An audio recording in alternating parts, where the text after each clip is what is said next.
கடவுளே, எனக்கு துணையாக வாரும். ஆண்டவரே, எனக்கு உதவி செய்ய விரைந்து வாரும்.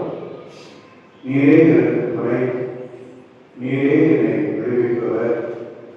ஆண்டவரே, காலம் காண்பாரே. தந்தை மகன் தூயாரின் பெயராலே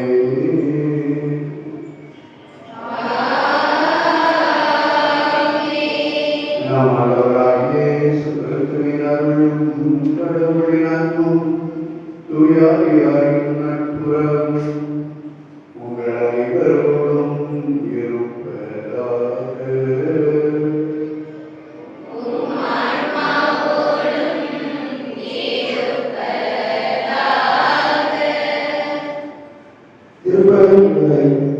இலங்கை தேசத்தின் அன்பிற்குரிய சகோதர சகோதரிகளே, ஆண்கள் இளைஞர்களே, தம்பி தந்தைகளே, 22ஆம் இலங்கை நாயகர் திருப்பலிக்கு உங்கள் அனைவரையும் அன்புடன் வரவேற்கிறோம்.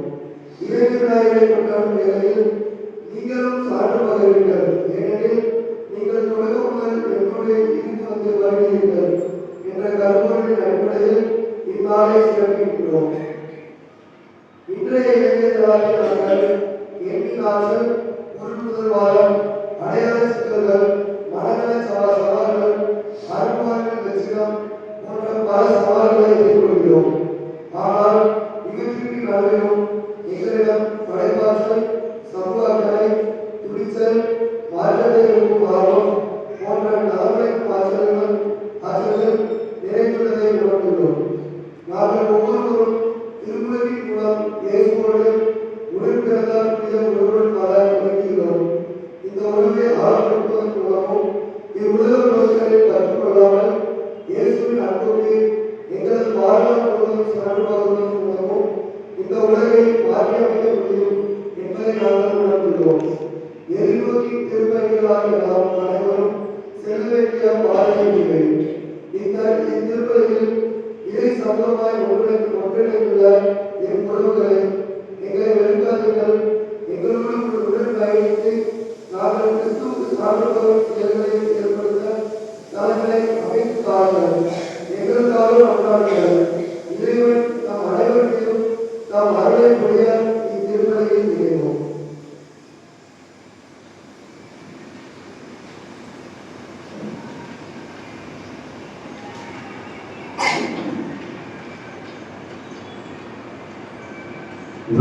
சகோதர சகோதரிகளே, திருமணம் நினைவாக பயப்பாக்கிய தண்ணீரை கொஞ்சம் செலுத்தியாளர்களாக நாம் கடவுளாக ஆண்டவரை நெஞ்சி மகாராக போகலாம்.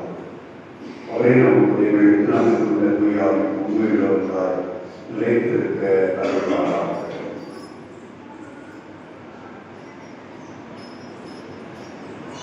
எந்த சூழ்நிலை அவர்களை வாழ்வில் மற்றும் தூய்மை தொடர்பான தண்ணீரை வழியாக வாழ்வின் முறையை பெற வேண்டும் என்று இத்தண்ணீரை கொண்டிருப்பதற்கு ஆண்டவரை நாளாகி கவலை வருகின்றோம். வாழ்வழிக்கும்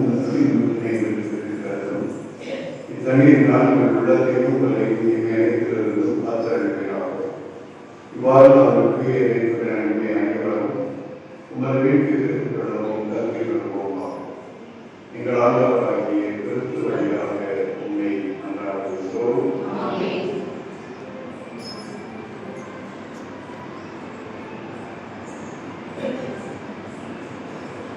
எல்லாம் தண்ணீர் வளர்வதற்கு திறவிருக்கிறது. இறைவாக்கிய எரிசாலையாக உமது படைப்புகளாகிய ஒன்றை தனியப்படுத்தியவர்களை காப்பிவிட வேண்டும். ஆண்டவரை புத்தகத்தை தண்ணீர் பெறுகிறோம். அதன் பிறகு நம்முடைய வாழ்வு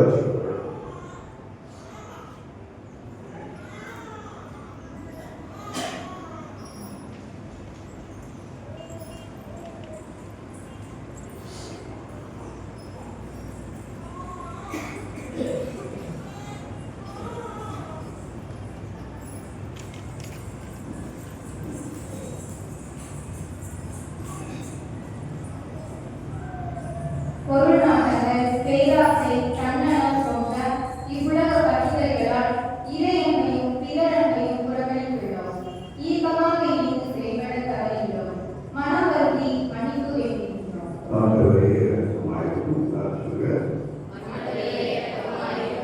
என் மீது ஆதிக்கம் நிறைந்துள்ளதில் சமூக வலைதளங்களின் மாயையிலும் கோழை ஒத்திருப்புகளையும் வேண்டி உண்மையான உறவுகளையும் அருள் வாழ்வின் அமைதியையும் இழந்துள்ளோம். மனம் வருந்தி மன்னிப்பு வேண்டுகின்றோம். அடையாள சிக்கல், மனநல சவால்கள் ஆகியவற்றால் துன்புறும் போதும் மற்றவர்கள் முன் நீதிக்கும் அன்புக்கும் சான்று பகர்ந்து வாழ தவறிய போதும் கிறிஸ்துவின் போதனைகளுக்கு மாறாக செயல்பட்டுள்ளோம். இறையாட்சியின் பாதையில் விலகி சென்றுள்ளோம். மனம் வருந்தி மன்னிப்பு வேண்டுகின்றோம்.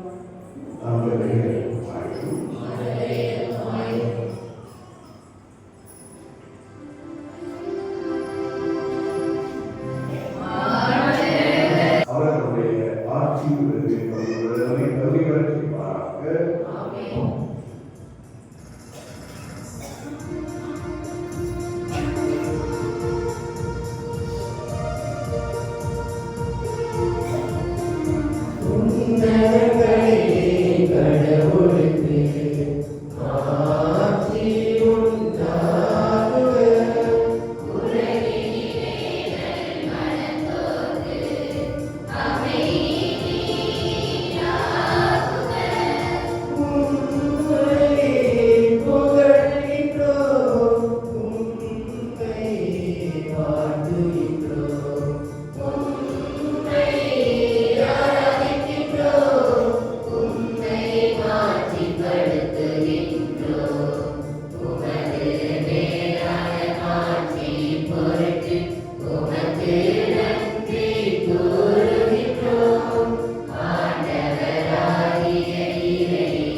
மன்றாடுவோமாக. ஆண்டவரே, மீண்டும் மன்றாடும்படியாகவே எங்களுடன் இருந்து உமது கரிவிளக்கத்தை என்றும் எங்கள் மீது பொழிந்தருளும். இவ்வாறு எங்களை படைத்து வழிநடத்துகிறவர் நீரே என பெருமை கொள்ளும் எங்களுக்காக படைத்தவற்றை புதுப்பித்தவற்றை பாதுகாத்தருள்வீராக. ஒவ்வொரு தூயாவியாரின் ஒன்றிப்பில் இறைவனாய் என்றென்றும் வாழ்ந்து ஆட்சி செய்கின்ற எங்களாளரும் உம்முடைய திருமகனுமாகிய இயேசு கிறிஸ்து வழியாக உம்மை மன்றாடுகின்றோம்.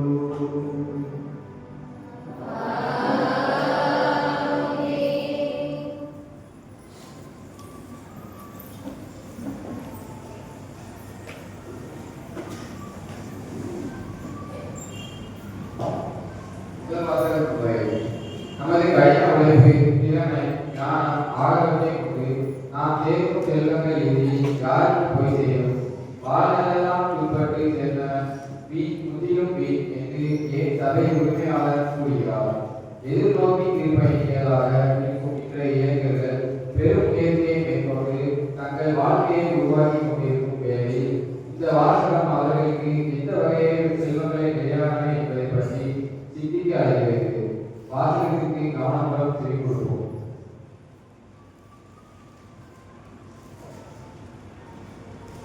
முதல் வாசகம். உழைத்து சேர்ந்த சொத்தை அதற்காக உழைக்காதவர்களுக்கு விட்டு செல்கிறார். சபை உரையாடல் நூலிலிருந்து வாசகம். அதிகாரம் 1, இறை வசனம் 2, மேலும் அதிகாரம் 2, இறை வசனங்கள் 21 முதல் 23 முடிய. சபை உரையாடல் நூலிலிருந்து வாசகம். அதிகாரம் 1, இறை வசனங்கள் 2, மேலும் அதிகாரம் 2, இறை வசனங்கள் 21 முதல் 23 முடிய. வீண், முற்றிலும் வீண் என்கிறார் சபை உரையாடல். வீண், முற்றிலும் வீண், எல்லாமே வீண். ஏனெனில் ஞானத்தோடும் அறிவாற்றலோடும் திறமையோடும் ஒருவர் உழைக்கிறார். உழைத்து சேர்ந்த சொத்தை அதற்காக உழைக்காதவருக்கு விட்டு செல்கிறார். அவரது உழைப்பும் வீணே. இது பெரிய அநீதி. உலகில் அவர் செய்த எல்லா முயற்சிக்காகவும் வகுத்த செயல் திட்டங்களுக்காகவும் அவருக்கு கிடைக்கும் பயன் என்ன? வாழ்நாளெல்லாம் அவருக்கு துன்பம், வேலையில் தொந்தரவு, இரவில் அவரது மனதிற்கு அமைதி இல்லை. எல்லாமே வீணே. இது ஆண்டவர் வழங்கும் அருள்வாக்கு.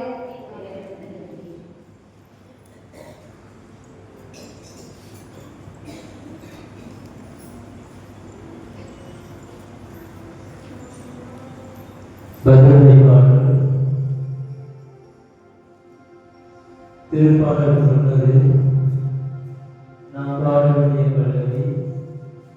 என் தலைவரே, தலைமுறை தோறும் நீரே எங்கள் கூறிடும்.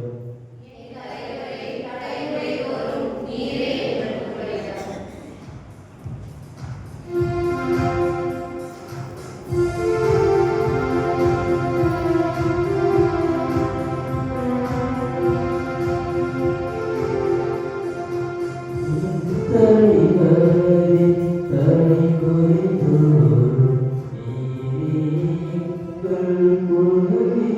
you.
இவ்வுலகு சார்பு ஆசைகளும் பாவ செயல்களுக்கும் நாம் அடிமையாகாமல் இயேசுவோடு இணைந்து கடவுளை படைத்திருக்கும் நமது வாழ்வின் முக்கியத்துவத்தை பற்றி திருத்தூதர் பவுல் 2ஆம் வாசகத்தில் எடுத்து வைக்கிறார். நாம் கிறிஸ்துவோடு உயிர் பெற்றிருந்தவர்கள் என்பதால் உலக போக்கியான தீய இயல்புகளை கலைத்து புதிய மனித இயல்புகளை அறிவுறுத்தி அவர் நமக்கு அறிவுறுத்துகிறார். இளைஞர்கள் நாளில் கற்பவரான நீங்கள் சான்று பகிர்வீர்கள் என்பது கிறிஸ்துவோடு நாம் பெற்றிருக்கும் இந்த புதிய வாழ்வின் வெளிப்பாடு என்பதையும் எதிர்நோக்கி தீர்ப்பைகளால் நாம் எதை நாட வேண்டும் என்பதையும் வெளிப்படுத்துகிறது. கவனமுடன் வாசகத்தை செய்து கொடுப்போம்.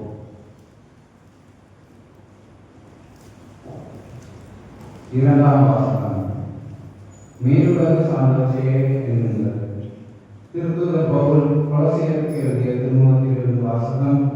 அதிகாரம் 3 இறைவசனங்கள் 1 முதல் 5 மேலும் 9 முதல் 11 முடிய. திருத்தூதர் பவுல் கொலோசியருக்கு எழுதிய திருமுகத்திலிருந்து வாசகம். அதிகாரம் 3 இறைவசனங்கள் 1 முதல் 5 மேலும் 9 முதல் 11 முடிய. சகோதர சகோதரிகளே, நீங்கள் கிறிஸ்துவோடு உயிர் பெற்று எழுந்தவர்களானால் மேலுலக சார்ந்தவற்றை நாடுங்கள். அங்கு கிறிஸ்து கடவுளின் வலப்பக்கத்தில் அமர்ந்திருக்கிறார். இவ்வுலக சார்ந்தவை பற்றி அல்ல, மேலுலக சார்ந்த கட்சியே என்கின்றது. ஏனெனில் நீங்கள் கிறிஸ்துவோடு இறந்துவிட்டீர்கள். உங்கள் வாழ்வு அவரோடு இணைந்து கடவுளிடம் மறைந்திருக்கிறது. கிறிஸ்துவே உங்களுக்கு வாழ்வு அளிப்பவர். அவர் தோன்றும் பொழுது நீங்களும் அவரோடு மாற்றி பொருந்தியவராய் தோன்றுவீர்கள். ஆகவே உலக போக்கிலான உங்கள் இயல்புக்குரிய பிரார்த்தனை, ஒழுக்கக்கேடு, கட்டுச்சடங்காத பாலுணர்வு, தீய நாட்டம், சிலை வழிபாடான பேராசை ஆகியவற்றை ஒழித்து விடுங்கள். ஒருவரோடு ஒருவர் பொய் பேசாதீர்கள்.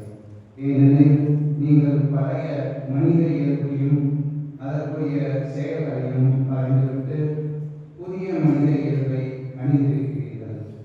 அவ்வியல்பு தன்னை உண்டாக்கியவரின் சாயலுக்கேற்ப புதுப்பிக்கப்படுகிறது.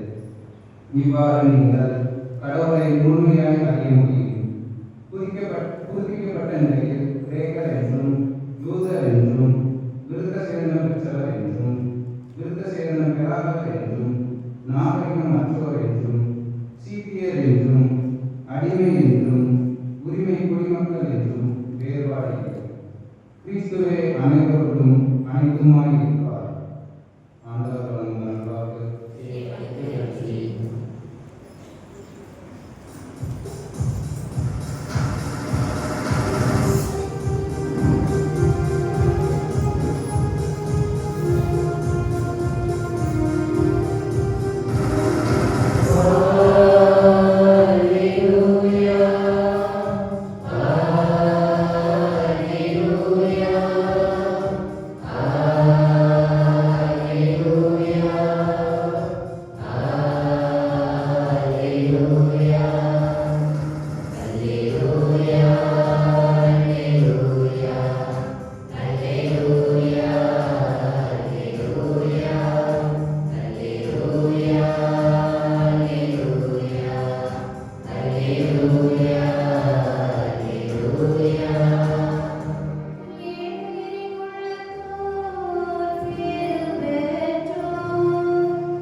லூக்கான செய்தி பிரிவு 12 இறைவார்த்தைகள் 13 முதல் 21 முடிய.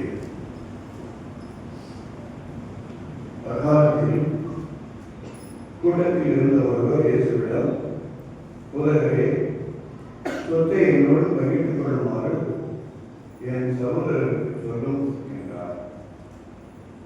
அவர் அந்த ஆளை நோக்கி, "என்னை உங்களுக்கு நடுவராகவோ வாக்கு வைப்பவராகவோ அவர் தேவையார்?" என்று கேட்டார். பிறகு அவர் அவர்களை நோக்கி, "எவ்வகை பேராசைக்கும் இடம்பெறாதவாறு எச்சரிக்கையாய் இருங்கள். மிகுதியான நகைகளை கொண்டிருப்பதால் ஒருவருக்கு வாழ்த்து சொல்லிவிடாது" என்றார். அவர்களுக்கு அவர் ஒரு கோவையை சொன்னார். செல்வராய் இருந்த ஒருவருடைய இடம் நன்றாய் விளைந்தது. அவன், "நான் என்ன செய்வேன்? என் விளைபொருட்களை சேர்த்து வைக்க இடங்களிலே என்று எண்ணினான். ஒன்று செய்வேன், என் களஞ்சியங்களை இடித்து இன்னும் பெரிதாக கட்டுவேன். அங்கே என் காரியத்தையும் பொருட்களையும் சேர்த்து வைப்பேன். பின்பு என் நெஞ்சமே, உனக்கு பல்லாண்டுகளுக்கு வேண்டிய பல வகை பொருட்கள் வைக்கப்பட்டுள்ளன. நீ ஓய்வது உண்டு முடித்து மகிழ்ச்சியில் கிடைத்தது என சொல்வேன் என்று தனக்கு கூறிக்கொண்டார். ஆனால் கடவுள் அவரிடம், அறிவிலேயே இன்றிரவே உன் உயிர் நினைவில் புரிந்துள்ளது. அப்பொழுது நீ சேர்த்து வைத்தவை யார் வகையாகும் என்று கேட்டார். கடவுள் முன்னிலையில் செல்வம் இல்லாதவராய் நமக்காகவே செல்வம் சேர்ப்பவர் இத்தகையவரே. ஆண்டவரின் அருள்வாக்கு.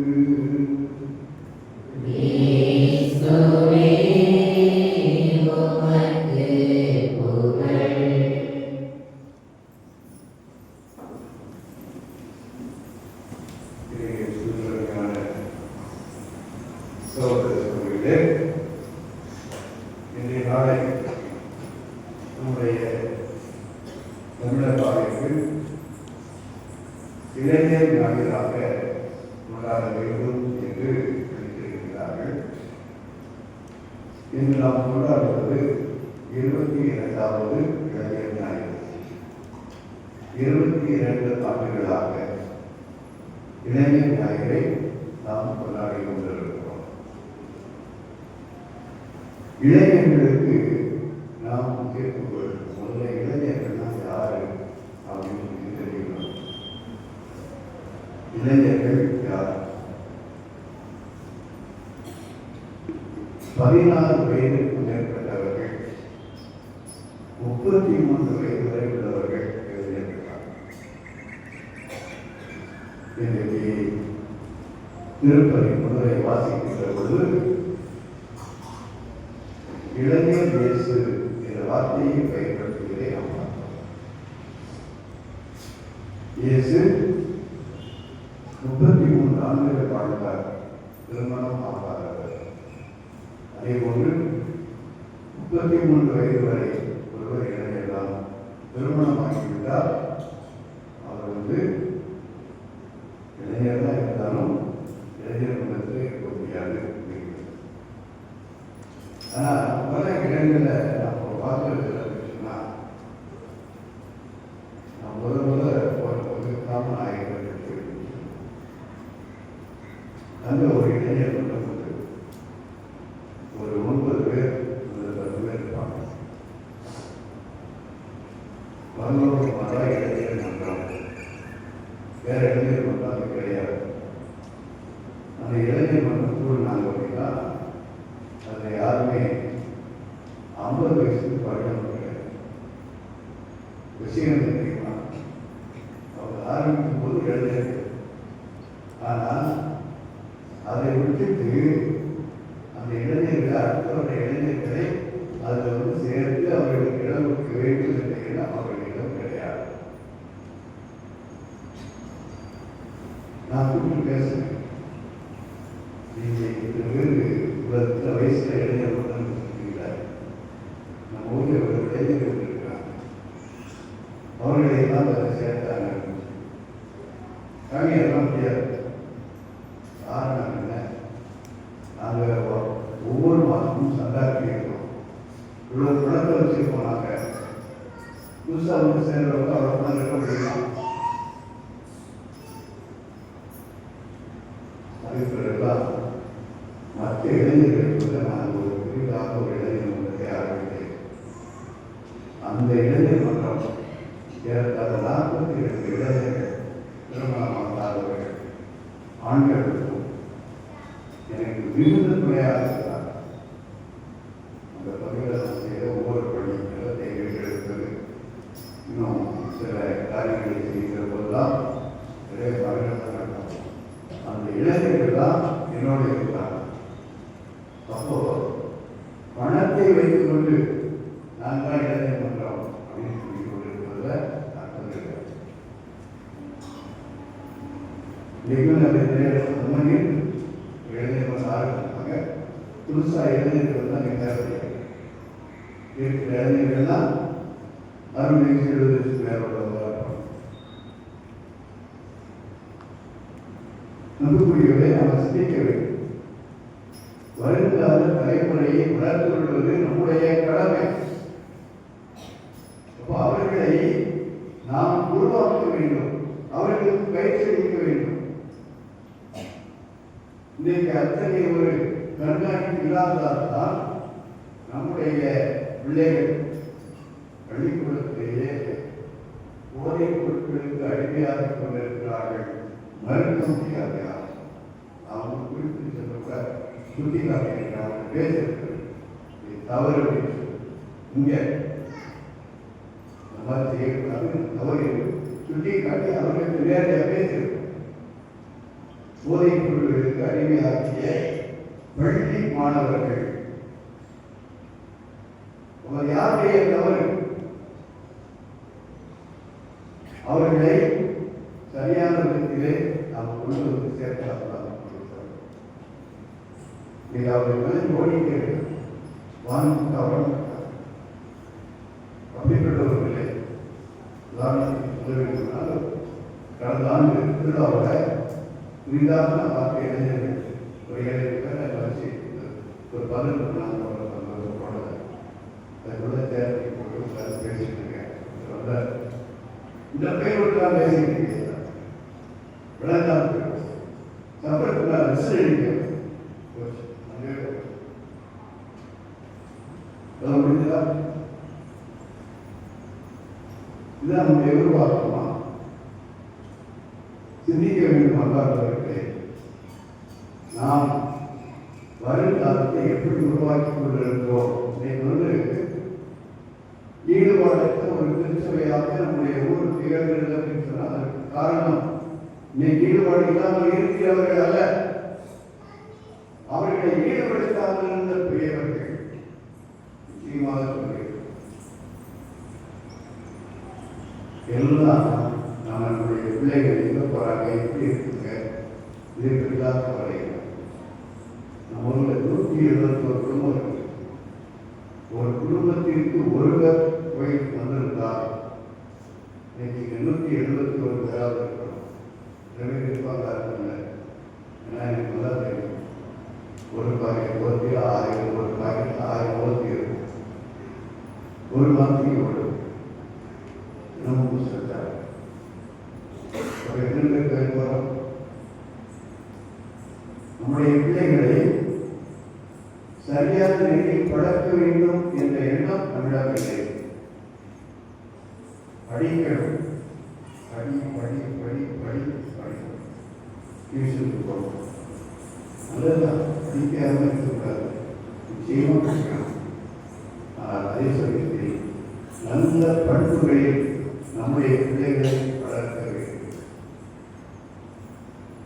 பண்புகள் இல்லாமல் படித்து என்ன பிரயோஜனம்? கற்க கசகர கற்றவின் நிற்க அதற்காக அதான் வள்ளுவர் சொல்ற. நல்லவற்றை கற்க வேண்டும், கற்ற பிறகு அதுபடி வாழ வேண்டும். அதுதான் உண்மையான கல்வி. ஏதோ படித்தோம், போய் ஐட்டில் வேலை பார்த்தோம், 1000 லட்சமாக சம்பாதிச்சோன்றது இல்லை. இப்படி சம்பாதிப்பதனால் நம்முடைய வாழ்க்கையை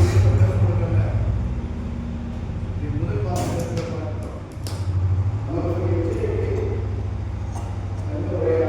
எச்சரிக்கை பார்க்கிறோம். என்ன எச்சரிக்கை? வீணிலும் வீண், நீ செல்வம் சேர்த்துக்கிறிய, அது வீண். இதுக்காக நீ வாழ வேண்டும் என்று செல்வம் சேர்க்கிறாய். வாழ்வதற்காக தான் உழைக்கிறோம், செல்வம் சேர்க்கிறோம், வீடு கட்டுறோம், சொத்தை வாங்குறோம். ஆனால் அதை அனுபவிக்கிறோமா, வாழ்கிறோமா? இல்லையே.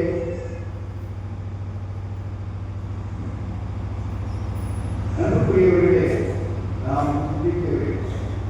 இன்றைய உலகம் நவீனத்தை விரும்புகின்ற ஒரு உலகம்.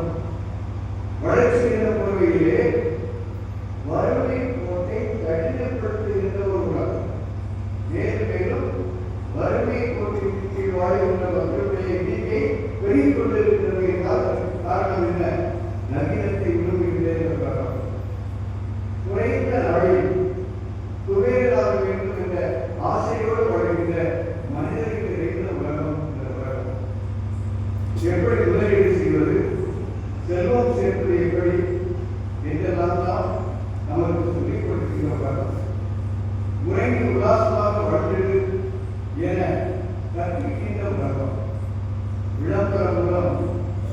உலக கலாச்சாரத்தை அறுவடை செய்கிற உலகமாக இந்த உலகம் இருந்து கொண்டிருக்கிறது.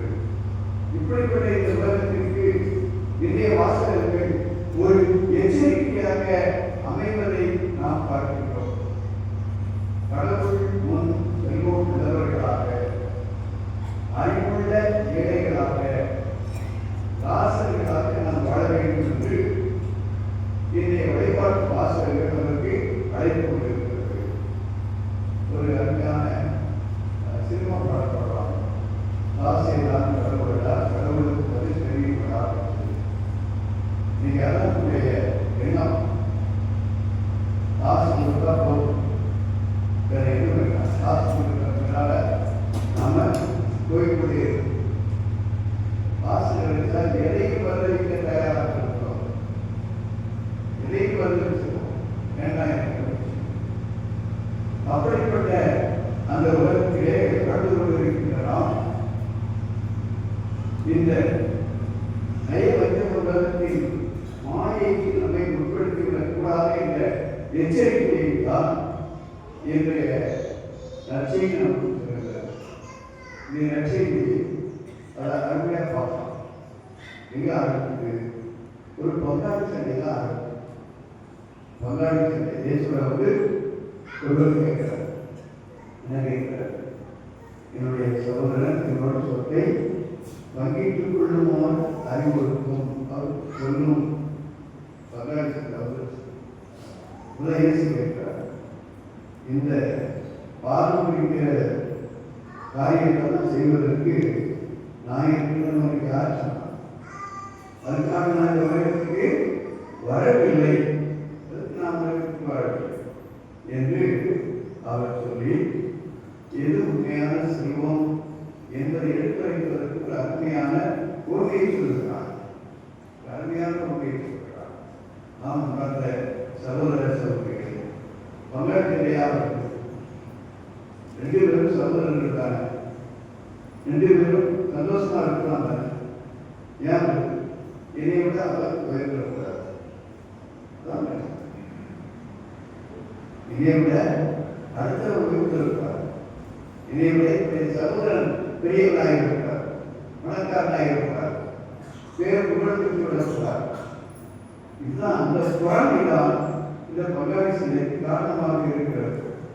மற்றவர்கள் வளர்ந்து கொள்வார்களோ என்று எண்ணம், எல்லாம் எனக்கு தான் என்ற சுயநலம், பேராசை. ஒரு பெரிய கதை.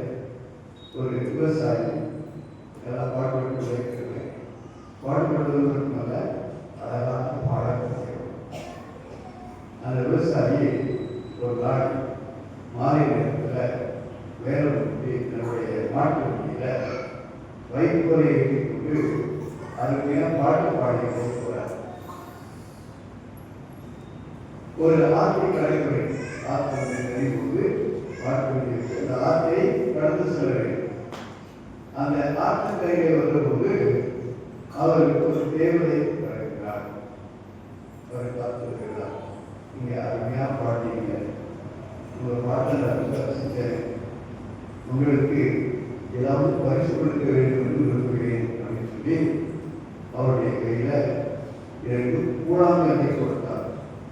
கொடுத்து விட்டு சொன்னார், இந்த கூழாங்கல்லை இந்த ஆற்றுக்குள்ளே எரியும் போது நீங்க என்ன நினைக்கிறீங்களோ அது உங்களுக்கு கிடைக்கும், என்ன வேண்டும் நினைக்கிறீங்களோ அது கிடைக்கும் என்று அந்த தேவரை சொல்லி சொல்கிறார். இவருக்கு ஒரு ஆசை, தேவதை சொல்வது உண்மைதானா, நம்மளுடைய உண்மைதானா நினைப்போமா இல்லையா? உடனே ஒரு கதா சொல்ல நினைச்சார். என்ன நினைச்சாரு? என் வண்டியில் இருக்கிற வைக்கெல்லாம் தங்கமான மாறணும். ஆச்சரியம், தங்கமாக மாறிடுச்சு. சந்தோஷம். ஆற்றை கடந்து செல்கின்றபோது அங்கே ஒரு கூட்டமாக வந்துருக்கிறாங்க. அந்த விவசாயிக்கு ஒரு என்ன வந்து நம்ம போகிற வழியில் இவ்வளோ பெரிய கூட்டம் வராங்க, என் வண்டி நிறைய தங்கத்தை பார்த்தா என்ன செய்யும், என்ன செய்வாங்க? வந்து நம்மளை குளிக்க போயிடுவாங்க அப்படின்னு சொல்லிட்டு வண்டியை திருப்பி ஆரம்பித்து என்ன செஞ்சாரு? என்ன செஞ்சாரு? அடியோட தரணும் தான் வைக்கலாமா? வைக்கலாமா? நினைச்சிருந்தா என்ன செய்யலாம்? வரவங்களுக்கு இது கொடுத்து எவ்வளவு எடுத்து பேசலாமா இல்லையா? அது ஒரு நல்ல இருக்கு. வரவன் நகரமாக போயிட்டா கூட கையில் இருந்த ஒரு நல்ல இருக்கு. அதை வச்சுக்கிட்டு எவ்வளவு தனித்தான் பெற்றிருக்கலாம். என் வீடு போல தங்கமாக சொல்லியிருக்கலாம். ஆனால் இவருக்கு என்ன? அவர்கிட்ட போய் கொடுக்க முடியும். அந்த ஒரு பொறாமை, சுயநலம். இன்னைக்கு எனக்கு வேணும், எனக்கு தரணும், எனக்கு அப்படின்ற ஒரு சுயநலம், ஒரு பேராசை, அவருக்கு பகைத்து கொடுப்பதற்கு மனமில்லை. எனவே அவர் என்ன செஞ்சாரு? பழைய பேசி போயிட்டார். நாம் வந்த சகோதர சகோதரிகளே, இதை ரட்சியை பார்க்கிறோம். ஒரு பணக்காரன் நிறைய சொத்து, விளைநிலங்கள் விளைநிலங்கள்லாம் விளைஞ்சிருக்கு, அருமையாக விளைஞ்சிருக்கிறத பார்த்த உடனே அவன் சந்தோஷப்படுறான். என்ன செய்வேனா? இவ்வளவு தானியத்தை கொண்டு வைப்பேன், என் குழந்தைக்கெல்லாம் இன்னும் தொழிலாக கட்டுவேன், அதை சேர்த்து வச்சுக்கிட்டு என் நெஞ்சே நீ அமைதியா நல்லா முன்னிறுத்தி மகிழ்ச்சியாக இரு. உனக்கு தலைமுறைக்கு தலைமுறை தேவையான உணவுப் பொருட்கள் இருக்குது, எங்க சேமிப்பு கிடங்கள் இருக்குது அப்படின்னு சொல்லி அந்த பணக்காரர் அதை யாருக்கும் கொடுக்க விரும்பாமல் தனக்கே சேர்த்து வச்சுக்கிறது விரும்புகிறோம். நான் கடவுளுக்கு சொல்றேன், அறிவிலேயே அவன் செஞ்சது தப்பு இல்லை. நம்முடைய பார்வை அவன் உழைச்சான், அவன் அறுத்தான், அவன் சேர்த்துட்டான். கடவுளுடைய பார்வை அறிவிலேயே நீ சேர்த்து வைத்து யார் போற அருமையான ஒரு பாடம். இங்கே இந்த மனிதனை பார்க்கின்ற போது நமக்கு தோணுகின்ற எண்ணம் என்ன? இவன் தனிமைப்படுத்தப்பட்டவர், மற்றவங்களை பற்றி நினைக்காது. எந்த ஒரு மனிதனும் தன்னை பற்றியே நினைத்துக் கொண்டிருந்தால் நான் தான் என்ன அப்படின்னு நினைச்சார். அவர் தனிமைப்படுத்தப்பட்டவர். அவர் கடவுளையும் சாராதவர், மனிதனையும் சாராதவர். கடவுளையும் மனிதனையும் சாராதவர்.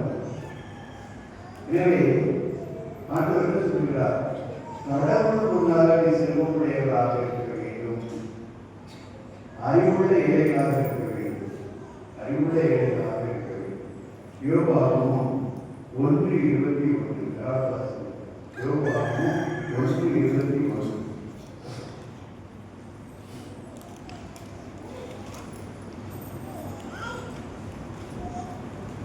என் தாயின் கற்பையில் நின்று பிறந்த மேனியனாய் நான் வந்தேன். தாயின் கற்பையில் பிறந்த மேனியனாய் நான் வந்தேன். அங்கே திரும்புகையில் பிறந்த மேனியனாய் நான் செல்வேன். பிறந்த மேனியனாய் தான் நான் செல்வேன். நிறைய நிறையா போட்டு சேர்த்து வச்சுருக்கிறோம் அப்படின்னு சொல்லி இறந்த உடனே எல்லாத்தையும் போட்டு அப்படியே மூடி கொண்டு போய் செய்வாங்களா?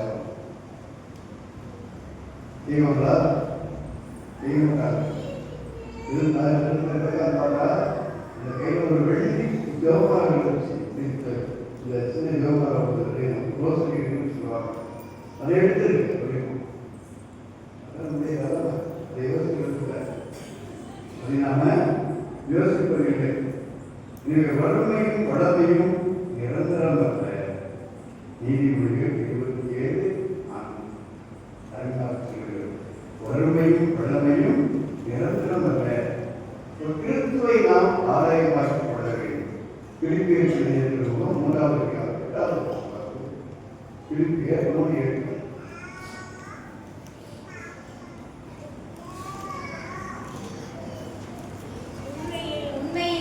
என்னை பொறுத்தமட்டில் என்னை பொறுத்தமட்டில் என் ஆண்டவராம் கிறிஸ்து இயேசுவை பற்றி அறிவேன்.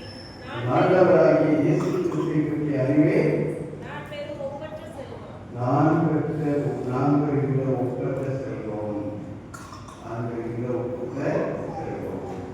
அப்போ கிறிஸ்துவை ஆதாயமாக்கிக் கொள்ள எல்லாவற்றையும் நான் குப்பை எடுத்துள்ளேன்.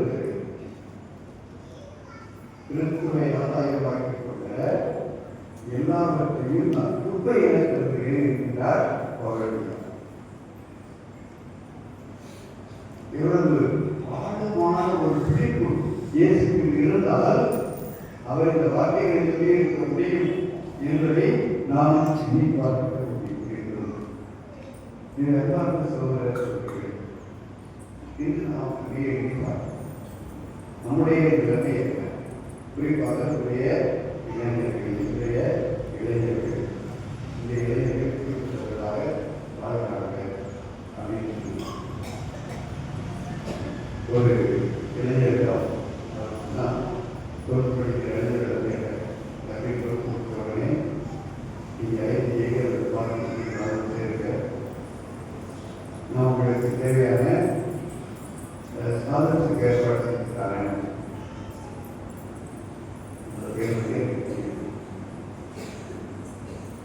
நான் உள்ளே நான் செய்வேன். நான் வேலை இது வந்து நிறைய காரியங்கள் இருக்கு. நான் அந்த வார்த்தைகள் நான் படிக்க மாட்டேன், கருத்தாக போறேன் அப்படிங்கும்போது தன்னிடம் இருக்கின்ற குணங்களை நான் விட்டுவிட தயாராக இல்லை. அதான் அவனுடைய சொல்லி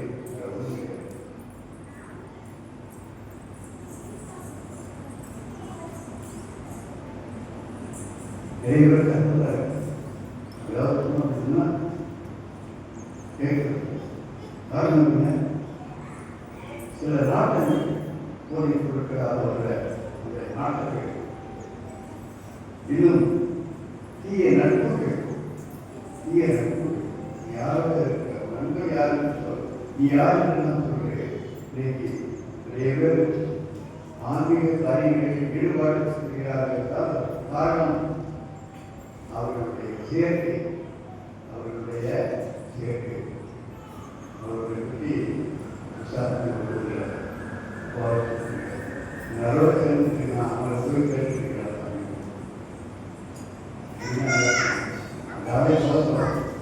அவனுக்கு சொல்லிட்டு அவனை போய் நீங்க விசாரிக்க நம்முடைய பிள்ளைகள் யாரோட இருக்கிறாங்க, என்ன செய்யறாங்க அப்படிங்கிற கண்காணிப்புடைய கடமை. ஏதோ நான் யாருக்கு அப்படின்னு இருக்காரு. பிள்ளைகளை புதியவர்களுக்கு அனுப்பினா அப்படின்றார்.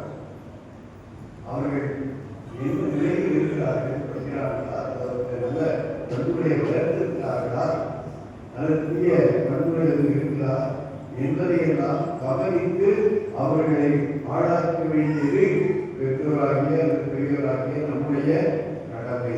நம்முடைய கடமை என்பதை நாம் உணர்ந்து கொள்ள வேண்டும். நல்லவர்களோடு சேர வேண்டும். நல்லவர்களோடு இந்த பிள்ளைகள் சேருவதற்கு நாம் உதவி செய்ய வேண்டும். அதோடு இன்றைக்கு மிக முக்கியமானது எல்லாருடைய வாழ்க்கையும் வாழ்க்கைக் கொண்டிருப்பது வலைத்தளங்கள். இன்னைக்கு சமூக ஊடகங்கள் நிறைய பேர் தெரியாது. யூடியூப், வாட்ஸ்அப்பு தான் இருக்கிறோம். நிறைய காரியங்கள் இருக்கு அப்படின்னு சொல்லி வச்சிருக்காங்க. நிறைய விளையாட்டு இருக்கிறாங்க. நிறைய விளையாட்டு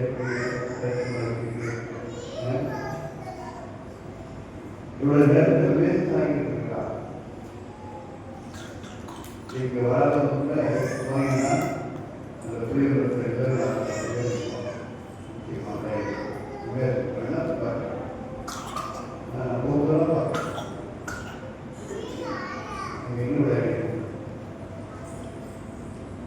பவுனியை அவர்களோட அந்த ஆண்டில் பார்க்க முடியும். இளைஞர்களை பார்க்க முடியும். நம்முடைய இளைஞர்கள் இருக்கிறாங்க. அப்படி வலைத்தளங்களும் அது நல்லது காரியங்கள் ஏராளமாக இருக்கு.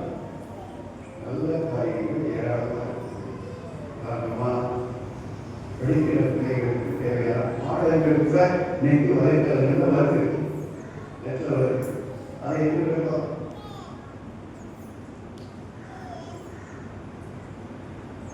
எத்தனை பேர் நம்ம பார்க்கிறோம்?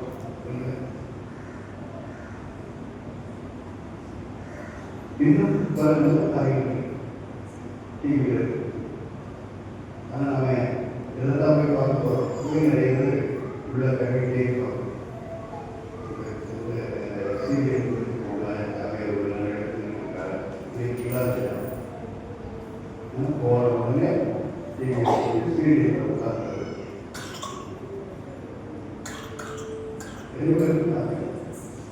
சீரியல் அடிமைகள், வலைதளத்துக்கு அடிமைகள்.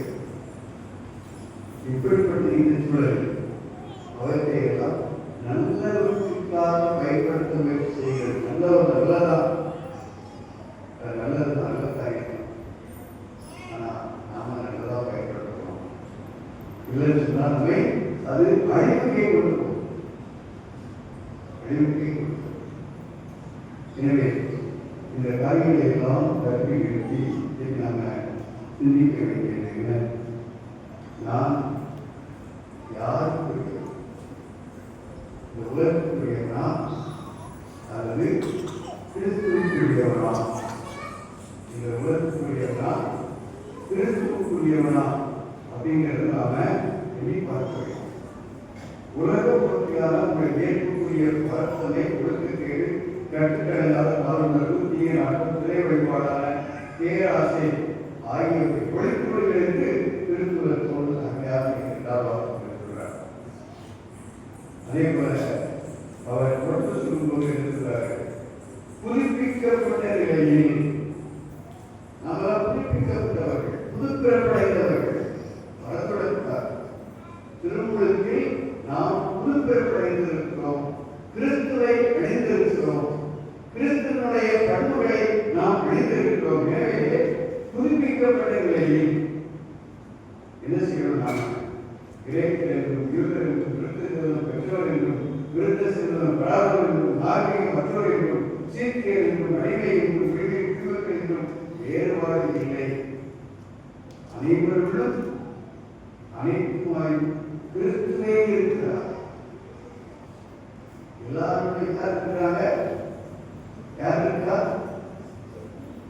யார் இருக்கார்? போல சொல்ல முடியலையா? யார் இருக்கா? சொல்லவா செய்யுது. இதுவரை இல்லாத வரட்டும். இதுவரை கிறிஸ்துவம் இனிமையாக சேர்க்கணும். யார் இருக்காங்க? யார் இருக்க வேண்டும்?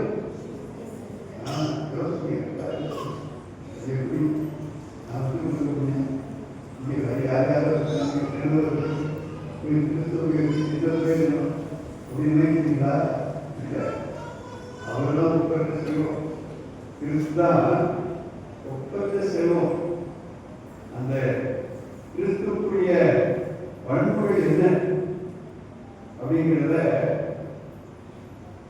அருமையாக வாசித்த இரண்டாவது வாசகத்தினுடைய நீட்சியை நாம் பார்க்கணும். கடவுளாக தேர்ந்தெடுக்கப்பட்டவர்கள். எனவே அதற்கு செய்ய அறிவு, இரக்கம், நல்லெண்ணம், மனத்தாண்மை, கனிவு, பொறுமை ஆகிய பண்புகளால் உங்களை பணி செய்யுங்கள். ஒருவரை ஒருவர் பொறுத்துக் கொள்ளுங்கள். ஒருவருக்கு ஒருவருக்கு ஏதாவது வகையில் இருந்தால் மன்னியுங்கள். ஆண்டவர் உங்களை மன்னித்தது போல உங்களுக்கு மன்னிக்க. இவை அனைத்துக்கும் மேலாக அன்பையே கொண்டிருங்கள். அதுவே இவ்வனைத்தையும் பிழைத்து நிறைவேறச் செய்யும். என்னென்ன குணங்கள் இருக்கணும் அப்படிங்கிறத அவர் தெளிவாக சொல்கிறார். ஒரு சிறிய ஜெபம், ஒரு பேசிக் ஒரு ஜெபத்தை பாருங்க. நீ பத்திரப்படுத்தி வைத்திருக்கும் உணவு சசியாக இருப்பவனுடைய, நீ அடுக்கி வைத்திருக்கும் துணிமணிகள் வாழையற்ற மனிதனுடைய, நீ குறித்து வைத்திருக்கும் காரணிகள் வெற்றுக்காரனுடைய தலைவனுடைய, நீ சேமித்து வைத்துள்ள தங்கம் ஏழைகளுக்குரியது. எனவே எப்போதெல்லாம் நீ மற்றவருக்கு உதவி செய்ய வாய்ப்பு இருந்தும் மறுக்கிறாயோ அப்போதெல்லாம் நீ அநியாயமாய் வஞ்சிக்கிறாய் அப்படின்னு சொல்லி இந்த பேசி சொல்றார். சகோதர சகோதரிகளே, நாம் கிறிஸ்துவை நம்முடைய வாழ்க்கையாக கொண்டிருக்கிறோம். நானே வாழ்க்கை, நானே வழி, நானே உண்மை, இதான் இயேசு சொல்கிறது. அப்படிப்பட்ட இயேசுவை நாம் நம்முடைய உள்ளத்தில் தாங்கி இருப்போம் என்றால் நம்முடைய வார்த்தைகளும் நம்முடைய செய்திகளும் கிறிஸ்து வெளிப்பட வேண்டும், ஆண்டவர் இயேசு வெளிப்பட வேண்டும். அப்படிப்பட்ட ஒரு வாழ்க்கையை வாழ்கிறதா என்று சிந்திப்போம். வாழ நாம் முயற்சி எடுப்போம். ஆண்டவருடைய அருளை கேட்போம். அனைவர்களுக்கு நம்முடைய நம்பிக்கை இருக்கிறது.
நீங்கள் சார்ந்து வருகிறீர்கள் என்ற கருப்பொருளை தாங்கி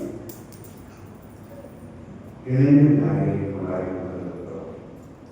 இந்த நாளில் நம்முடைய இளைஞர்கள் இளைஞர்கள் ஒரு புதிய வாழ்வை பெற வேண்டும் என்பதை கருத்தில் கொண்டு இறைவனை இறந்து கொண்டார்.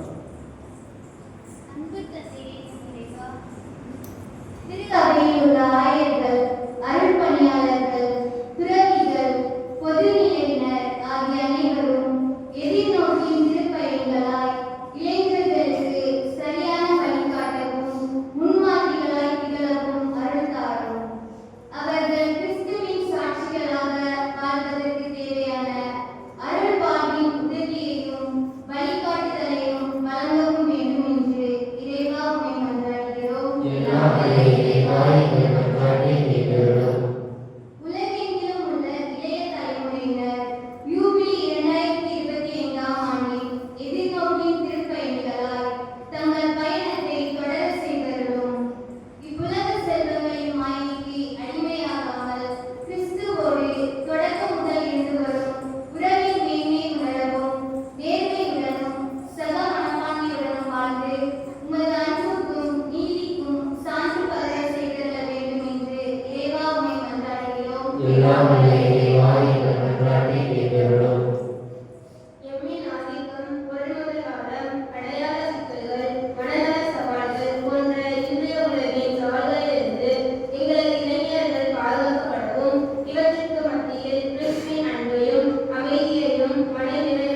எல்லாம் வாய்க்கு மன்றாட்டை கேட்கிறோம்.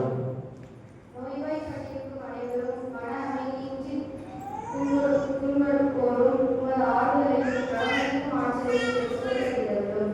ஏழை எளியோர், யாருமற்றோர் ஆகிய அனைவரும் உமது அன்பின் அரவணைப்பை பெற்று தங்களுக்கு தேவையான உதவிகளை பெற்றுக்கொள்ள செய்கிறோம். இதன் மூலம் உமது இரக்கத்திற்கு சான்று பகர வேண்டும் என்று இறைவா உம்மை மன்றாடுகிறோம். எல்லாம் வாய்க்கு மன்றாட்டை கேட்கிறோம். திருப்பணியில் பங்கேற்றுள்ள நபர் அனைவரும் எதிர்நோக்கி திருப்பணிகளாக இந்த வாழ்வில் வெறும் பேராசையை தவிர்த்து கிறிஸ்துவுக்குரியவர்களாக புதிய மனிதர்கள் வேறுபடும் பல திறமையும் வந்து இறைவாமை கொண்டாடுகிறோம். எல்லாம் வாய்க்கு மன்றாட்டை கேட்கிறோம்.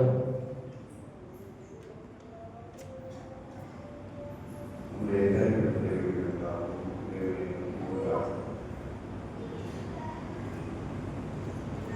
நம்புவதே இறைவா. எங்களுடைய தேர்வு, வார்த்தை ஆகியவற்றின் மூலம் எங்கள் வாழ்நாள் முழுவதும் உங்களுக்கு சார்ந்து வர தேவையான வரங்களை நாங்கள் வழியாக எங்கள் தேவர்களுக்கு நினைவாய் செவி சாய்ந்தவர்கள் என்றும் உங்களது சாட்சிகள் நாங்கள் என்று உயிரோடு அந்த திறமையாக வாழ எங்களை வழிநடத்துகிறார். என்றும் வாழ்ந்து பாட்டு செய்கின்ற உண்மை அன்றாடுகின்றோம். ஆமென்.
சகோதர சகோதரிகளை என்னுடைய உங்களுடைய மாநிலவாய்ப்பை எல்லா தந்தையான கடவுளுக்கு இருக்கலாம் வழி கொண்டாடுங்கள்.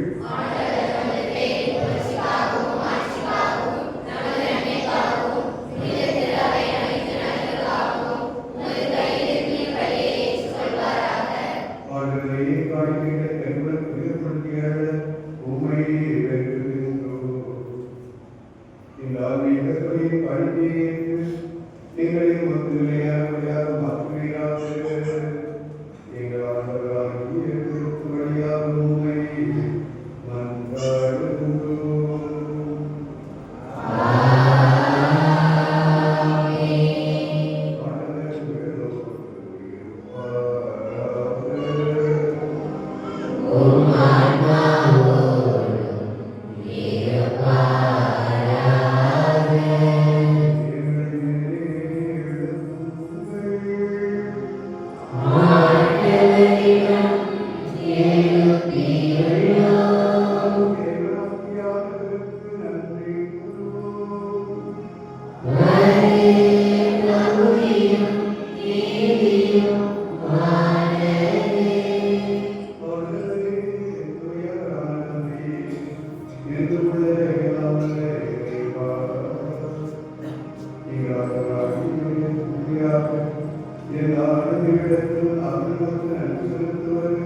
ஆண்டவரே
வாழ்வதற்கு மக்களையும் கிடைக்கும் இல்லத்தையும் உமக்கு கொடுத்து உன் திருமணம் மக்களுடைய நல்லவர்கள் இணைகளை ஏற்றுக்கொள்ள எனவே உனக்கு நன்றி செலுத்துகிறோம். மேலும் கிறிஸ்துவின் வழியும் கருத்துக்களும் பொறுப்படுகிற தூய ஆவியார் கொண்டு சேர்க்க வேண்டும் என உண்மை காண்பிக்கிறார் ஆண்டவரே, உலகெங்கும் பிரகிருக்கும் மனத்திறவையை நியமித்துள்ளார். எங்கள் திருத்தந்தை அல்லாமையும் ஆயர்கள் எல்லாத்துக்கும் நிறைவேற்றோம் மனத்திறவை அன்பில் நிறைவேற்றுகிறார். மேலும் உயிர்த்தெழுந்த மக்களுக்கு கொண்டு எங்கள் சகோதர சகோதரிகளையும் இறந்தோர் அனைவரையும் இறக்கப்பட நினைவு கொண்டு உமது திருவுருவடியில் இருக்கிறார். எங்கள் அறிவு மீதும் இறக்கமாயிருக்கும் கடவுளை புனிதாயார் அவருடைய பிரபலங்கள் புனித திருத்துவர்கள் எங்கள் பாதுகாப்பு திருத்துவர்களாக இவ்வுலகில் புத்தகராகின்றோம். அவர்கள் புனித அனைவர்களும் நாங்கள் நினைவாழ்கிறோம். திருமலையை சுற்றுக்கு வழியாக உண்மை கொள்கை மன்றாடு.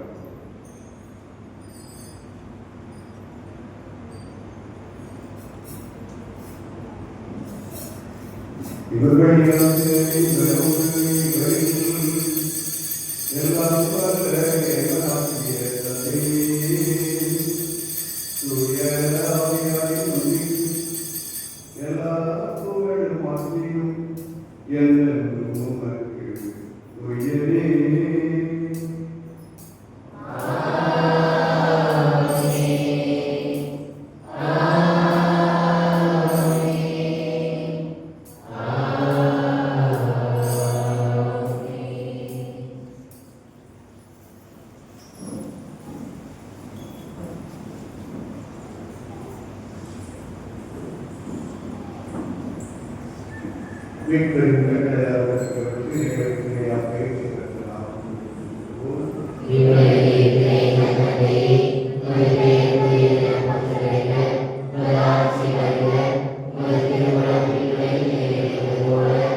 பாவங்களை போக்குகின்றவர் சபையிலிருந்து களைப்பு